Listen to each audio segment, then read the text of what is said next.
En un anterior video vimos los detalles teóricos de cómo calcular el llamado dominio implícito de una función a partir de la regla de correspondencia. Veamos ahora algunos ejemplos para poder consolidar dicha parte teórica. En el ejemplo número 2 se nos plantea: determine el mayor dominio posible de la función cuya regla de correspondencia es, aquí está, f de x igual x más 1 entre x cuadrado más 4x más 3. Esta regla de correspondencia califica dentro de las funciones racionales, es decir, funciones que tienen una fracción, si quieres, numerador, denominador, y ambos son polinomios. La teoría dice, para analizar el dominio de dicha función, el denominador tiene que ser diferente de cero, y es justamente lo que planteamos aquí. El dominio, que si sabes bien lo denotamos, lo forman todos los números reales, vamos a indicarlo aquí, todos los números reales, de modo tal que el denominador x cuadrado más 4x más 3 sea diferente de cero. Trabajar con el símbolo de diferente es muy parecido a si fuera una igualdad. Es decir, primero factorizamos, en este caso por aspa, y luego exigimos que cada factor sea diferente de cero. X más 3 tiene que ser diferente de cero y x más 1 también tiene que ser diferente de cero. De donde, despejando directamente, concluimos que x tiene que ser diferente de menos 3 y x tiene que ser diferente de menos 1. Estos son los valores que no pueden eh, ser parte del dominio. Cualquier otro número real es bienvenido, eso lo notamos así. El dominio es cualquier otro número real, a excepción de aquellos numeritos prohibidos, vamos a llamarlo así. Menos 3 y menos 1. Como esos no deben estar en el dominio, los quitamos de esta manera, ¿no? Menos y entre llaves aquellos números fuera del dominio. De esa forma tenemos el dominio de esta función. Notar cómo solamente nos importa el denominador que sea diferente de cero. Una pequeña observación es importante hacer aquí.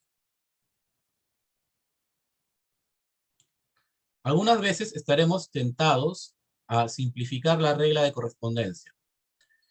Veamos, el denominador se puede factorizar. Digamos que antes de calcular el dominio, hacemos esta simplificación. Numerador, denominador, hay factor x más 1 y simplificamos. Y nos queda esta regla de correspondencia. A partir de esto uno dice, ahora sí calculo el dominio más fácil. Y noten que en este escenario solamente el denominador es x más 3, el único valor prohibido sería menos 3 y el dominio sería todos los reales a excepción del menos 3, lo cual es un error, porque ya hemos calculado hace un momento que el dominio tampoco incluye el menos 1. Noten esa diferencia, ¿no? Lo de verde, que es lo correcto, y eso que está aquí señalado como error. ¿De dónde parte el error? De simplificar la regla de correspondencia. Jóvenes, cuando se quiera calcular el dominio de una función, no se debe simplificar la regla de correspondencia. Debemos trabajarla tal y cual el problema no las indica. Veamos un ejemplo más. ¿Qué ocurre si es que tenemos más de una fracción? Bueno, analizamos cada fracción por separado.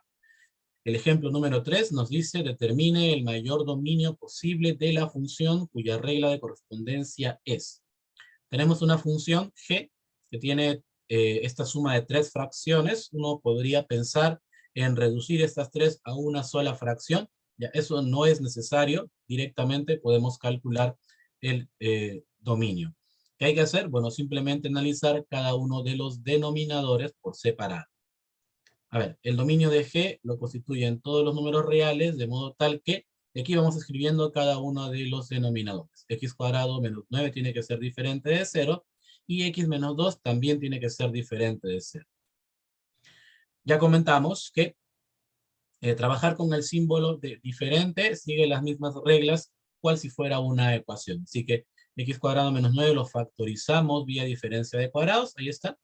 Luego, producto de factores diferente de 0, cada factor tiene que ser diferente de 0, x más 3 diferente de 0, y x menos 3 diferente de 0. Ya tenemos entonces dos valores fuera del dominio, menos 3 y 3. X no puede tomar dichos valores. De la otra condición, x menos 2 diferente de 0, resulta ser que x es diferente de 2. Ok, se preguntarán, ¿por qué x cuadrado más x más 4 no lo analizamos? ¿Por qué no planteamos que sea diferente de 0 si también es un denominador? Bueno, porque no es necesario. Es un polinomio de segundo grado. Hay que notar que tiene discriminante negativo.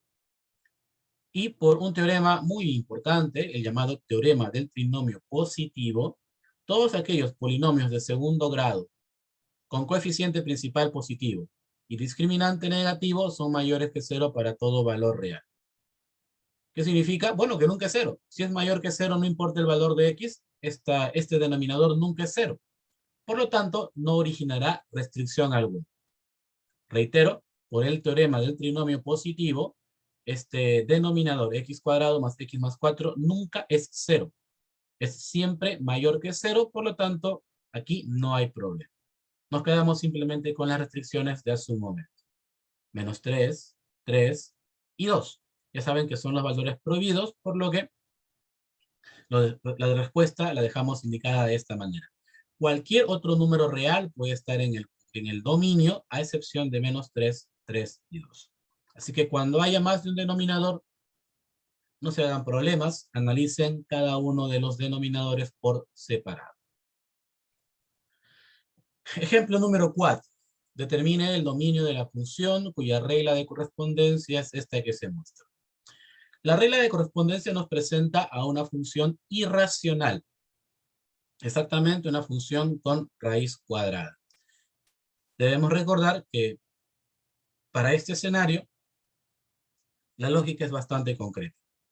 Si hay una raíz cuadrada, lo que está dentro de la raíz tiene que ser mayor o igual que 0. Toda esta expresión, 25 menos x menos 2, todo eso elevado al cuadrado, tiene que ser mayor o igual que 0. Porque las raíces cuadradas solamente están definidas en los reales para números mayores o iguales a 0. Así que planteamos eso. El dominio lo forman todos los números reales, tales que lo que está dentro de la raíz sea mayor o igual que 0. Ciencias. Nota que eso nos va a llevar a una inecuación de segundo grado. Las inecuaciones cuadráticas ya se han practicado en la primera parte del curso. Recuerda factorizar, en este caso por aspa. Luego hallas los puntos de referencia, igualando a 0 cada uno de los factores. Aquí son menos 3 y 7. Ahí está. Luego le aplicas la clásica regla de signos, ¿no? Para cuadráticas, más, menos, más. Y como se quiere que el producto x menos 7 por x más 3 sea menor o igual que 0, escojo el intervalo con el signo negativo. Y eso constituye el dominio de la función. Notar que el cálculo del dominio en realidad se reduce a resolver inecuaciones. Algunas particulares, es decir, algunas muy prácticas como esta, que fue una inecuación cuadrática. Algunas veces tendremos que recurrir a propiedades, tal vez de inecuaciones, con valor absoluto, con radicales, etc. Pero en esencia el cálculo del dominio, podríamos decir, se reduce a resolver inecuaciones. Vemos un último ejemplo en esta oportunidad. El número 5. Determine el dominio implícito de la función cuya regla de correspondencia es h de x, aquí está. Hay una función cuya regla es una raíz cuadrada y dentro hay un valor absoluto. Ya que eso no te complique. Lo importante aquí es la raíz cuadrada. ¿Ok? El valor absoluto no tiene ninguna restricción natural.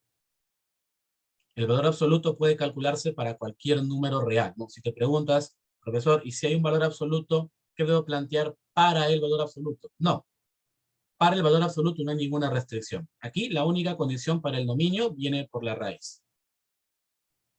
Nuevamente, si hay una raíz, pues lo que está dentro de la raíz, ojo, solo lo que está dentro de la raíz tiene que ser mayor o igual que 0. El valor absoluto de x menos 5 menos 1 tiene que ser mayor o igual que 0. Eso nos lleva a una inecuación con valor absoluto. Ya lo decía en el ejemplo anterior, ¿no? Entonces, aquí habría que resolver esta inecuación, ¿ok? Utilizamos propiedades, aquí en particular, utilizaremos esta propiedad, valor absoluto de x mayor o igual que b, esto es x menor o igual que el negativo de b, o de unión, x mayor o igual que b. Estamos utilizando esta propiedad, él sería como el b, ¿ok? Entonces, primera posibilidad, x menos 5 menor o igual que menos 1. Eso nos lleva a un intervalo, solución. La otra posibilidad, x menos 5 mayor o igual que 1, nos lleva a otro conjunto, solución. los cuales tenemos que unir para poder dar una respuesta. Entonces, ahí tenemos el dominio de nuestra función.